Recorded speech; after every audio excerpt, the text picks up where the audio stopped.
In the quiet heart of Henderson, Tennessee, where the rolling hills met the flat stretches of farmland, Mel's Country Diner stood as a beacon of small town routine.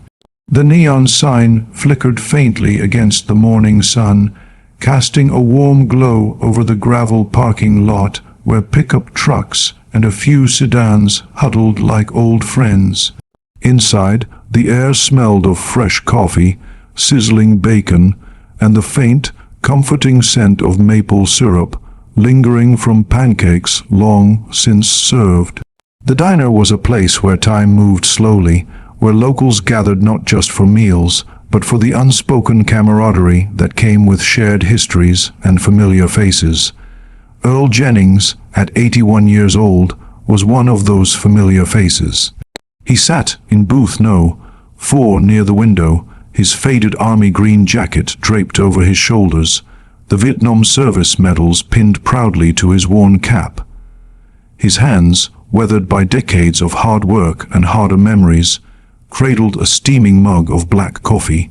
Earl had been coming to Mel's for as long as anyone could remember, longer, perhaps, than some of the younger patrons had been alive. He wasn't the type to dominate conversations. Instead, he listened, offering occasional nods or a quiet word of wisdom when the moment called for it. That morning, he was chatting idly with Carla, the waitress in her mid-30s, about the unseasonably warm weather that had the leaves clinging stubbornly to the trees. "You think we'll get that rain they promised?" Carla asked, topping off his cup with a practiced pour. Her apron was stained with the morning's rush, but her smile was genuine, the kind that came from years of serving the same crowd. Earl glanced out the window at the clear blue sky. Might be. Clouds look like they're thinking about it. His voice was steady, gravelly from age, but still carrying the authority of a man who'd commanded respect in his youth. The diner was half full that morning, a mix of retirees like Phil McLean at the counter, nursing his third cup while flipping through the local paper, a young couple in the corner booth whispering over their eggs, a teenager with his mother sneaking glances at his phone under the table, and a few scattered regulars scattered across the vinyl seats. The hum of low conversations blended with the clink of silverware and the sizzle from the kitchen grill. It was the sort of peaceful scene that defined Henderson, a town too small for big drama, or so everyone liked to believe. That peace shattered in an instant. The door swung open with a jingle that seemed louder than usual, admitting Travis Murdoch and his two companions. Murdoch was a known quantity in Henderson, the kind of man who wore his trouble like a badge. His leather jacket, emblazoned with the jagged Iron Jackal's MC patch, creaked as he strode in, his boots thudding heavily on the tiled floor. He was in his late 30s, broad, shouldered with a scruffy beard and eyes that scanned the room like he owned it. His friends, one hulking with tattoos snaking up his neck, the other slimmer but no less intimidating, flanked him, their presence sucking the air out of the space. Murdoch's gaze landed on Earl almost immediately. There was no real reason for it. Perhaps it was the medals on the cap, or the quiet dignity in Earl's posture that rubbed against Murdoch's need to assert dominance. Whatever the spark, it ignited quickly. Murdoch sauntered over, his friends lingering a step behind, and stopped at Earl's booth. "What's the matter, old man?" Murdoch sneered, his voice cutting through the diner like a knife. He nodded toward the medals. "Think that makes you special? That was a long time ago. No one cares." The room didn't go silent all at once. It was a gradual hush, conversations trailing off mid-sentence as eyes turned. Forks hovered in midair, coffee cups paused halfway to lips. Earl looked up slowly, his expression unchanging. He'd faced worse, Far worse, in the jungles of Vietnam where disrespect could mean life or death. But this was different. This was home, where such things weren't supposed to happen. "You've said enough," Earl replied calmly, his voice even. "Move along." Murdoch didn't move. Instead, he leaned in closer, the sour tang of stale beer wafting from his breath. The diner held its collective breath. Carla stepped forward from behind the counter, her tray balanced precariously, but froze when the tattooed biker shot her a warning glare. "You're crossing the line, Travis," Phil called from the counter, his voice low but firm. He was ignored. Earl didn't raise his voice or try to stand. Instead, he reached into his jacket pocket and pulled out his phone. His fingers, gnarled but deliberate, tapped out a short message. "Come now." He set the phone down beside his plate, picked up his coffee, and took another sip. His hand didn't shake.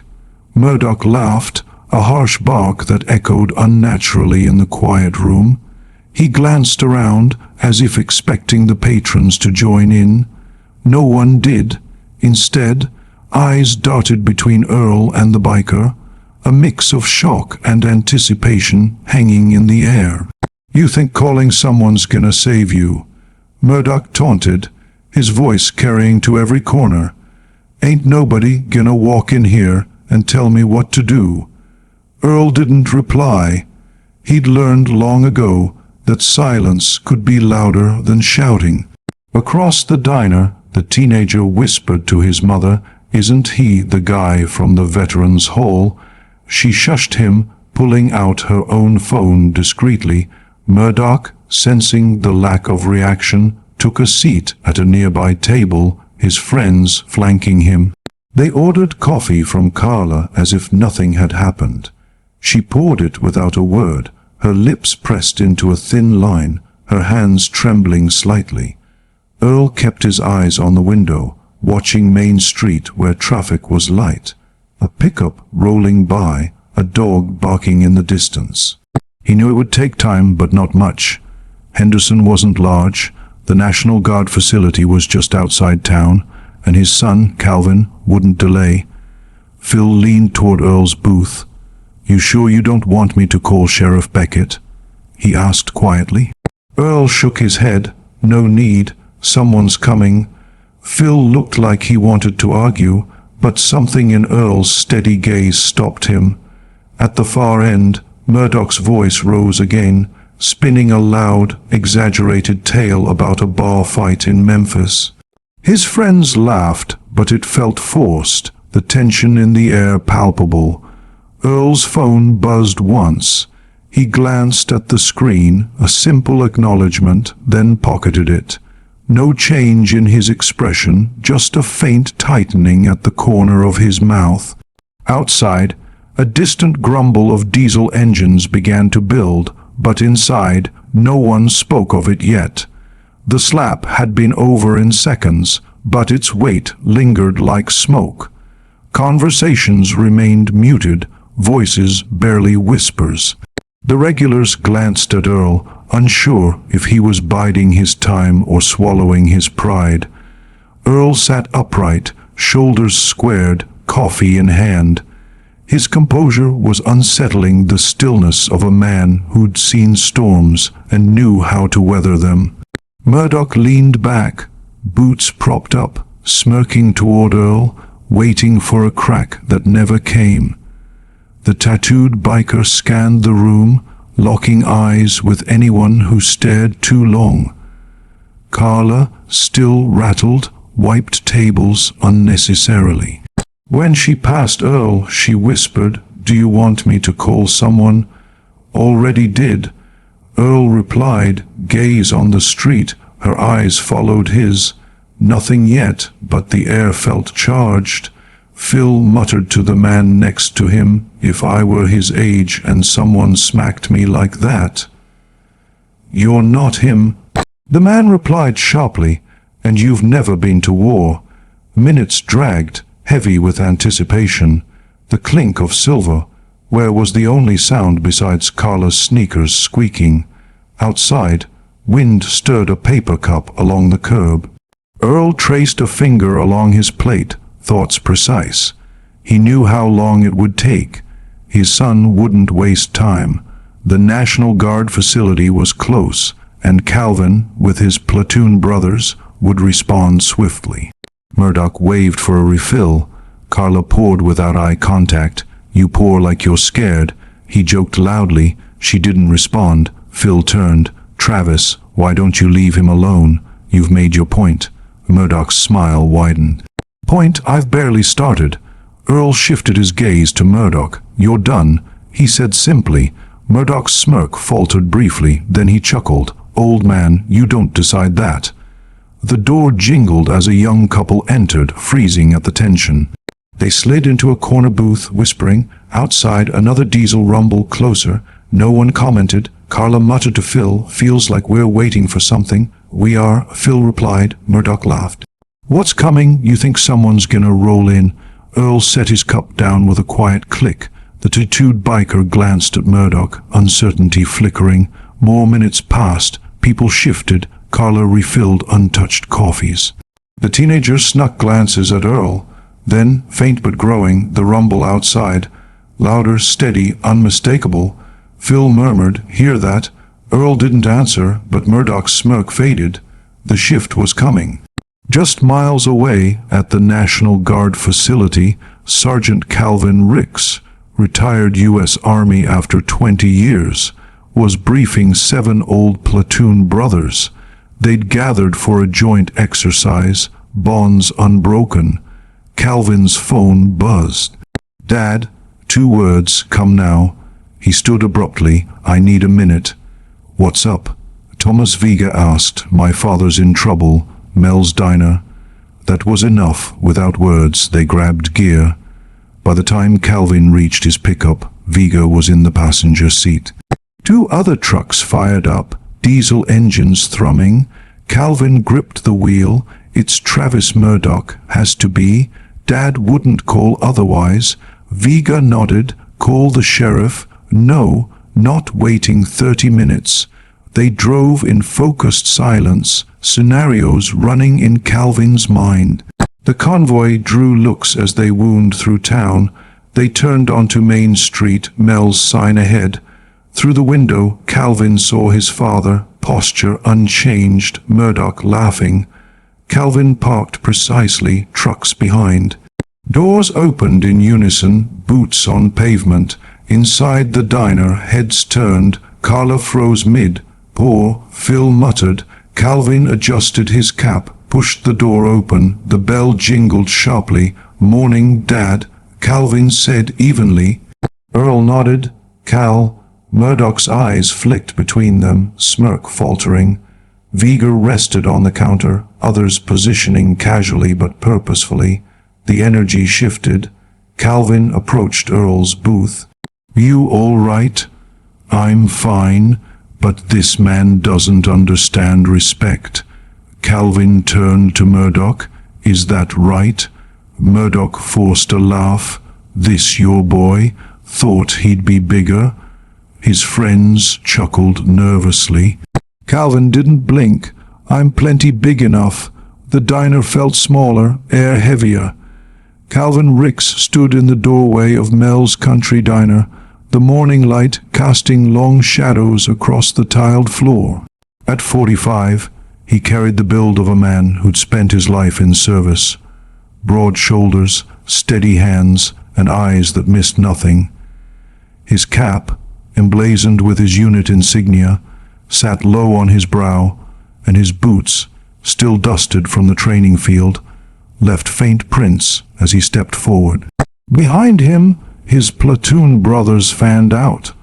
Thomas Vega, with his buzz cut and quiet intensity, Patrick Doolin, lean and watchful, Carter, the strategist with a scar across his cheek, and the others, each a testament to years of shared battles and unbreakable loyalty. They didn't crowd the space. They filled it, their presence a silent declaration that the dynamics had changed. The diner, moments ago thick with unspoken tension, now buzzed with a new energy. Patrons, who had been frozen in their seats, now shifted, eyes wide as they took in the newcomers. Carla, the waitress, set down her coffee pot with a clatter, her hands finally steadying as she realized help had arrived. Phil McLean at the counter straightened his back, a subtle nod of approval crossing his face. The young couple in the corner booth exchanged whispers, their breakfast forgotten. Even the teenager, phone in hand, paused his scrolling to watch the scene unfold. Calvin's steps were measured as he approached booth No. 4. He didn't rush, there was no need. His gaze swept the room, noting Murdoch's position, his friend's uneasy postures, the way the tattooed one's hand twitched near his mug. "Dad," Calvin said again, sliding into the booth across from Earl. His voice was calm, but it carried the weight of authority earned through deployments and decisions that had saved lives. Earl met his son's eyes, a faint nod, the only acknowledgement needed. "Took you long enough," he said lightly, though there was no real complaint. At 81, Earl's face was a map of lines, some from laughter, most from hardship, but his posture remained unyielding, a remnant of his days in uniform. Murdoch, still seated a few tables away, tried to reclaim his bravado. He leaned back, arms crossed over his leather jacket, the Iron Jackal's patch glaring under the fluorescent lights. "Looks like you brought an audience," he said, raising his voice for the room. His smirk was forced, his eyes darting between Calvin and the men now positioned strategically. Vega at the counter, Doolin and Carter in a nearby booth, the others leaning against walls like sentinels. Calvin turned slowly, his expression unchanging. "No," he replied evenly, "I brought witnesses." A ripple moved through the diner, subtle gasps shifted seats. Carla kept her distance but stayed close, her ears tuned to every word. Phil muttered under his breath, "About time someone stood up to him." Murdoch's laugh rang hollow. "Your old man's got a smart mouth. Guess it runs in the family." Calvin's eyes locked on Murdoch's. "My father's earned the right to say whatever he wants. You, not so much." The tension tightened. Vega shifted, arms folded, his sweep of the room like a battlefield scan. Doolin and Carter sat angled, eyes on Murdoch without aggression, but their stillness spoke volumes. Murdoch glanced at each, sizing them up. These weren't locals playing tough. These were soldiers, men who'd seen combat, carried scars, and moved with the precision of a unit. Outside, the 3 diesel trucks idled at the curb, their chrome bumpers catching the sun. A small crowd began to gather passers by, curious about the military. Raid vehicles parked in front of a diner. A couple pressed faces to the glass, peering in. Inside, Earl set his cup down. "Do you know what it's like to hold a man's hand while he's dying and promise him you'll make it home?" "I do. I've done it more than once. And I came back here to live in peace, not to get slapped by some man looking to feel bigger." Murdoch opened his mouth, but Calvin cut in. "You slapped an 81-year-old veteran in front of a room full of people, and now you're sitting here like you're proud. That's not how this ends." Murdoch shifted, confidence cracking. "What? You're gonna throw me out, all of you?" Calvin leaned forward. "We don't need to. You're going to walk out on your own, and before you do, you're going to apologize to my father." Murdoch scoffed. "Not a chance." The room held its breath. Vega broke the silence. "Then you're making this harder on yourself." Murdoch's friends exchanged glances, one shifting uncomfortably. Carla spoke from the counter. "Travis, just say you're sorry and go. Nobody wants this to get worse." For a moment, Murdoch's jaw worked, eyes flicking from Earl to Calvin to the men. But pride snapped back. "I'm not apologizing for anything." Calvin didn't move. "Then you'd better be ready for trouble you can't swagger out of." The bell jingled as a local entered, taking a seat near the door, eyes on the scene. Murdoch's fingers tapped his cup, bravado thinning. The silence shifted, heavier, pointed. Calvin sat across from Earl, eyes on Murdoch. You've got two choices: stand up, make it right, walk out with pride, or sit and pretend you're toughest. Murdoch smirked, shoulders hunching. You think you scare me? No, Calvin said. I think you know who we are. That's why you can't stop talking. Quiet chuckles from Vega and others. Earl cut in. Travis, I don't need your fear. I need your respect. If you can't give it, you'll learn why you should have. Murdoch leaned forward. Respect's earned, old man. Then you've never earned any, Earl replied. The words landed hard. Carla stopped wiping. Murdoch's friends quieted, the tattooed one muttering, maybe we just go. Murdoch glared. The crack widened. Calvin stood deliberately. Walk out without apologizing, and everyone remembers you as the guy who slapped a veteran and ran. Apologize, and maybe you're man enough to own it. Murdoch muttered, You brought a whole army. No, they were with me. When one of ours calls, we come. Earl's eyes softened with pride. Phil jabbed, Travis, take the easy way out, or you'll be a story, and not a good one. Murdoch's hand twitched. Maybe I don't care. You will, Calvin said softly. Vega added, You'll be the smallest man without a finger laid on you. The tattooed friend muttered to Murdoch. Earl leaned forward. I've faced men who thought they could take what they wanted. You don't have a weapon, Travis. Just your mouth writing checks you can't cash. Outside, someone knocked on the window. Heads turned, but Calvin's eyes stayed locked. Last time, Calvin said, Stand up, apologize, leave. Murdoch shifted, leather creaking. So you walk in with your parade and tell me how it goes. I'm telling you how it will go, Calvin replied. Murdoch's half smile. I've been intimidated before, never worked. That's because they were trying. Earl said, He's not. Doolin spoke. You're the only one not understanding the rules. Murdoch scanned, looking for an out. Calvin stepped closer. Stand up, say sorry, walk away. No one follows. And if I don't, then you stay while the county remembers you as the man who had to be babysat out. Laughter rippled. Murdoch flushed.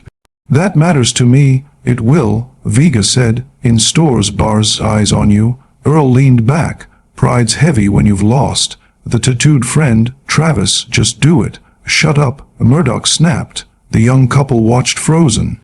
A fork clattered loudly. Calvin at Murdoch's table. You had fun. Now make it right.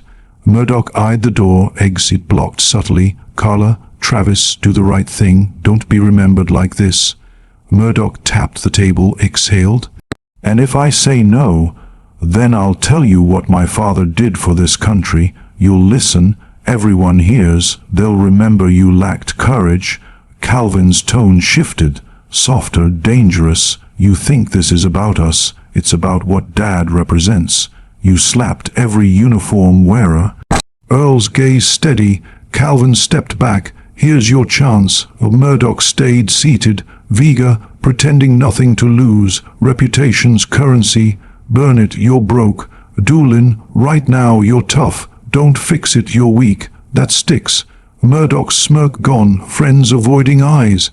Earl, men worth following treat others right. You don't get that yet. Murdoch breathed slow. Stand up in front of everyone and act sorry. Acting's what you've done. Calvin said, mean it. Phil, admit wrong or die inside pretending right. Carla, bad days don't have to be worst, unless you make it. Murdoch looked at Earl. No hate, just clear eyes. You think people don't respect you? Murdoch asked, bite gone. Respect earned day by day, lost in a moment, Earl said. The line hung. Outside, crowd grew, filming. Vega, moments like this don't go away. Remember doing right or not. Earl, not about making you small, understanding better way. Murdoch exhaled, eyes dropping. Hand gripped table. Stand or double down.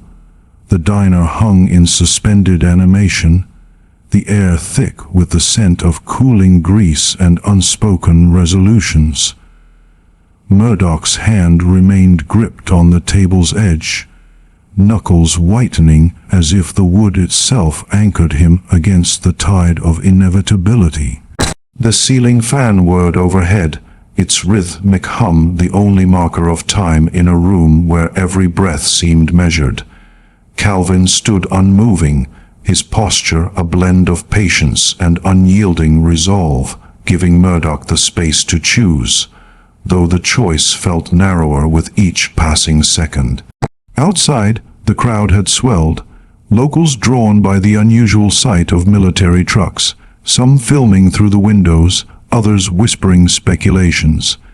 The sun climbed higher, casting harsh light on Main Street, where traffic slowed as drivers craned necks. Inside, the patrons were statues, Carla behind the counter, arms folded, Phil swiveling slightly on his stool, the young couple frozen mid-whisper, the teenager's phone angled discreetly. Earl sat as he had since the slap, his coffee cup half empty, his gaze on Murdoch not with triumph, but with the quiet expectation of a man who'd outlasted far greater adversities. Murdoch's eyes flicked to the window, noting the phones, the faces pressed against glass. Whatever happened next wouldn't stay confined to Mel's. It would spread, carried on digital winds to screens across the county, perhaps beyond. His tattooed friend leaned closer, voice a low rumble. Travis, enough, man. This ain't worth it. Just do it. The other biker nodded subtly, his earlier loyalty eroded by the palpable shift in power. Finally, Murdoch pushed back his chair, the scrape echoing like a final protest. He stood slowly, as if gravity had doubled, his frame unfolding with reluctance. He didn't look at Calvin or the soldiers, his eyes locked on Earl. The room exhaled collectively, a subtle release of held breaths. I was out of line, Murdoch said, voice rough but audible, shouldn't have put my hands on you. Earl nodded once. Respect starts there. Murdoch swallowed, jaw tight. I'm sorry. The words hung stiff, forced past pride's barrier, but they were spoken. Carla let out a slow breath. Phil nodded faintly. The young couple exchanged glances, as if witnessing a scripted climax. Calvin's gaze remained steady. You done? Murdoch hesitated, then added, didn't mean to disrespect your service. I just wasn't thinking. Earl replied, thinking or not, you fix by owning. You did that. For a beat, the two men held eyes. No handshake, just acknowledgement. The moment shifted, tension easing like a knot unraveling. Murdoch turned to the door, friends trailing. The bell jingled as they exited, the crowd parting.